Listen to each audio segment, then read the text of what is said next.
Indépendance Royale, le numéro 1 du maintien à domicile des seniors vous présente Mon logement, ma vie. Bonjour à tous, avant de commencer, je vous souhaite une excellente et heureuse année 2021.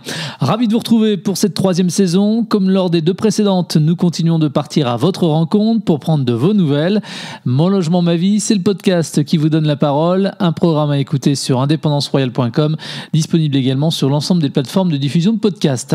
Alors pour ce tout premier épisode de cette 3e saison, nous nous rendons dans le département des Alpes-Maritimes, du côté de Cannes. Nous y rejoignons Sylvaine qui vit seule dans son appartement.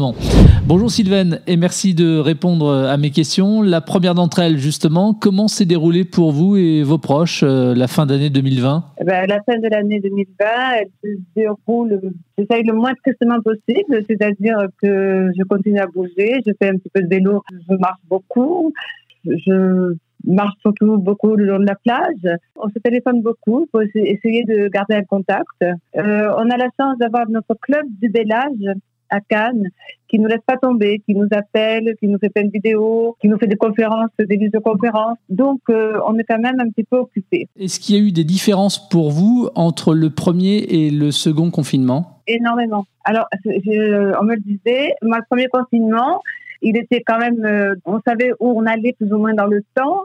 Je m'étais fait une raison, puis je me suis dit, dès qu'on a déconfiné, j'avais fait 1001 projets. J'ai à peu près tout réalisé ce que je voulais faire, en plus, c'est pas grave.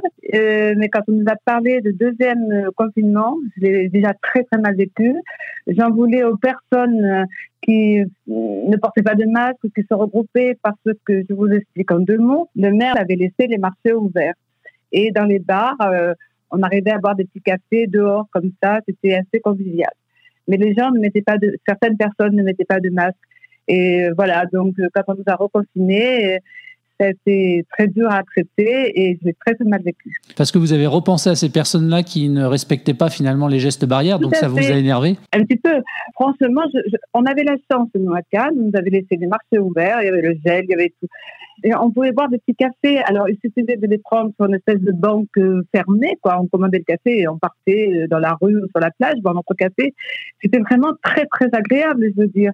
Mais moi, j'avais le masque pour ma part, hein, j'avais mon gel dans la poche, mais tout le monde ne le faisait pas. Hein.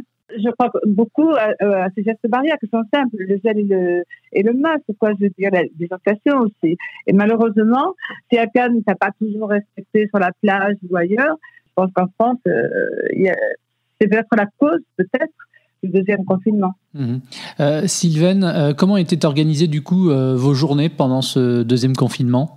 Alors, j'ai la chance, donc vous l'avez compris, d'habiter en bord de mer, d'avoir une jolie météo. Donc, j'ai continué mon rythme de me lever tôt, parce que je suis une lève tôt dans la vie habituelle. Donc, je marchais beaucoup le long de la plage. J'allais faire mes courses, bien sûr. J'allais faire mes courses à 13h parce qu'il y avait moins de monde dans les magasins. Je rentrais chez moi, je déjeunais, puis je me reposais, je regardais la télévision, un petit peu comme tout le monde.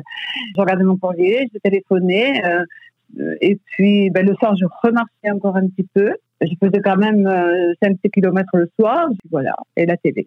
Et la télé, vous regardez quoi à la télé ? Avant, je regardais les chaînes en boucle, d'accord ? Et puis, la dernière temps, les chaînes en boucle, ça m'a vraiment perturbée, ça m'empêchait de dormir. Donc, j'ai dit stop, ça n'a plus les chaînes en boucle. Et je regardais des séries où ça ne me prenait pas la tête, en fait. Il y avait NCIS, notamment pour moi, j'adore NCIS. J'ai acheté la casquette NCIS. Oui, quand vous dites que vous ne regardez plus les chaînes d'information en boucle, c'est parce que vous trouvez que c'est trop anxiogène et qu'au bout d'un moment, ça suffit ? Oui. À un moment donné, quand j'ai vu, pardonnez-moi, j'ai pris direct, tous ces médecins sud-nord ou nord-sud, enfin Paris, Marseille, qui s'engueulaient, après tout, on peut avoir une opinion. Moi, bien sûr, je vais l'écouter 1 fois, 2 fois, 3 fois, mais vous prenez une chaîne, il y en a un qui vous dit blanc, l'autre vous dit noir, et nous, on est au milieu, on se dit on va crever, on va pas crever, quoi, quelque part. Je veux dire, il faut arrêter, quoi. Ou mettez-vous d'accord, ou taisez-vous. Parce que moi, dans la vie de tous les jours, j'ai le bonheur, je suis pas médecin, déjà, et d'une.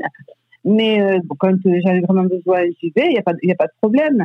Mais comment voulez-vous, vous, en tant que patient, de personnes lambda, comment voulez-vous, après, avoir confiance dans les personnes qui touchent à votre propre intégrité ? La seule chose qui vous appartient à votre corps.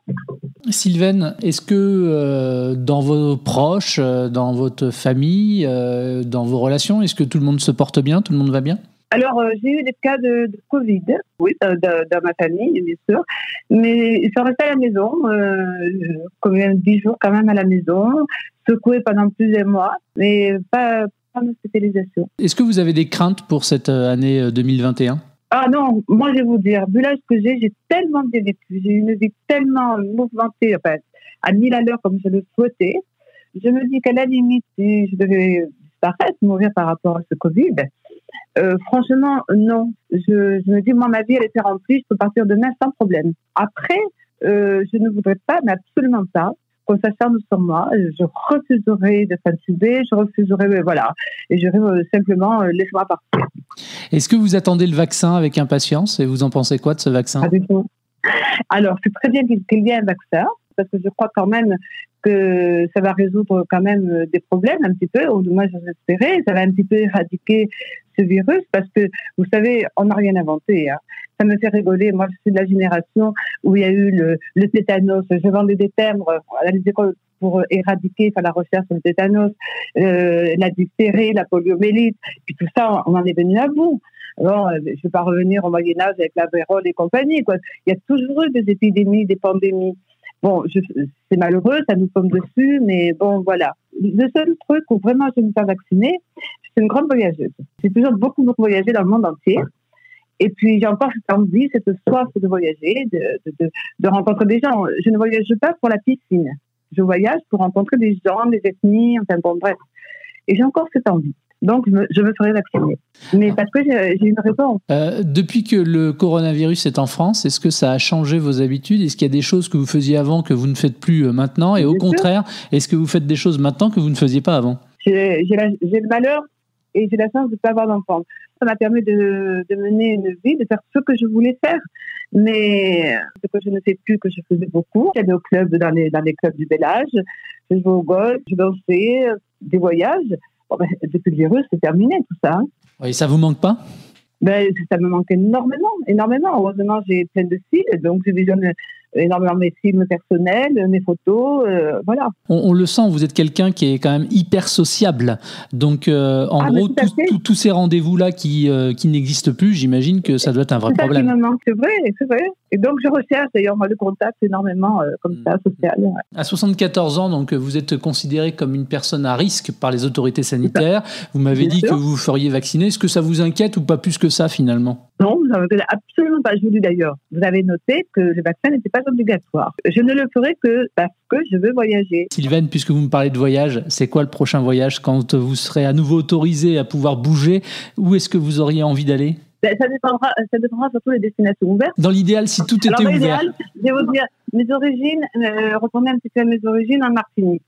D'ailleurs, pour tout vous dire, j'avais eu un voyage là et j'avais réservé hier pour partir le 4 janvier. Et puis après, pourquoi j'ai pas fait ce voyage ? C'est parce que je me suis dit, mais attends, si tout est bouclé, comment on va rentrer ? Comment je vais rentrer ? C'est la seule chose. Mais j'aurais cassé vraiment ma carrière que pour partir.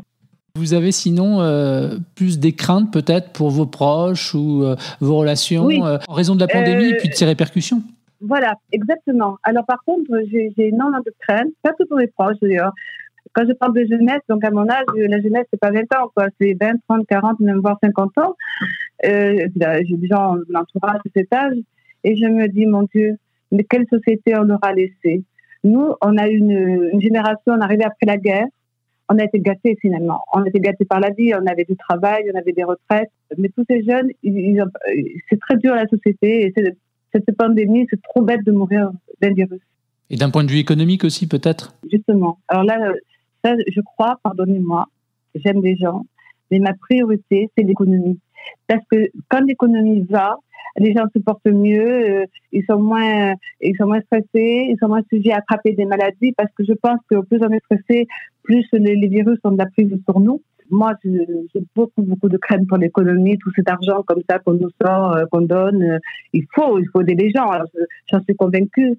Mais comment on va s'en sortir ? Comme je vous dis, moi, à la limite, je parle pas pour moi, quoi. Mais l'économie, c'est dramatique.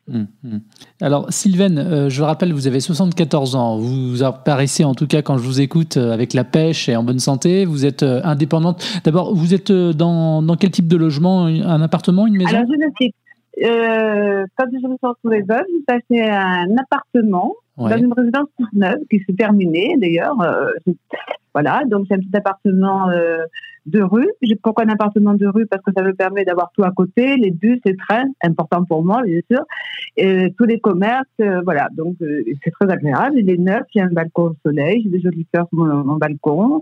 L'appartement est sympathique. Je suis très très bien où je suis. Et Sylvaine, pourquoi c'est important d'être indépendante comme ça chez soi? Parce que j'ai eu un mari qui était plus âgé que moi, qui était d'un amour d'homme, qui m'a couvé, qui m'a chouchouté, qui m'a permis de m'épanouir, qui m'a permis aussi d'être indépendante financièrement, et qui a permis que dans la vie, j'ai fait quantité de choses. J'ai toujours été d'une indépendance incroyable.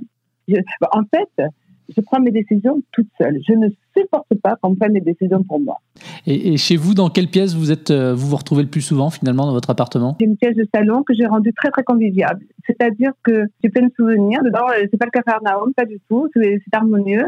J'ai un cadre avec de la terre, de Navarros, des Indiens. Vous voyez, des petites choses comme ça, toutes petites, qui me font voyager là dans ma pièce. Sylvaine, ce sera ma dernière question. Nous sommes en période de vœux.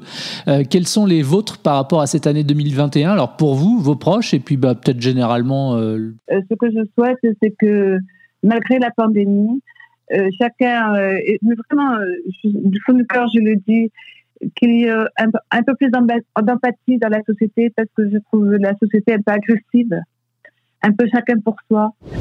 Merci à Sylvaine, merci également à vous tous de votre fidélité. Si vous souhaitez réagir à cet épisode ou même témoigner prochainement lors d'un prochain épisode à venir, eh bien rendez-vous sur le site internet et les réseaux sociaux d'Indépendance Royale.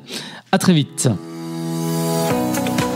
Retrouvez tous les épisodes du podcast Mon Logement Ma Vie sur indépendanceroyale.com et toutes les plateformes de diffusion de podcasts.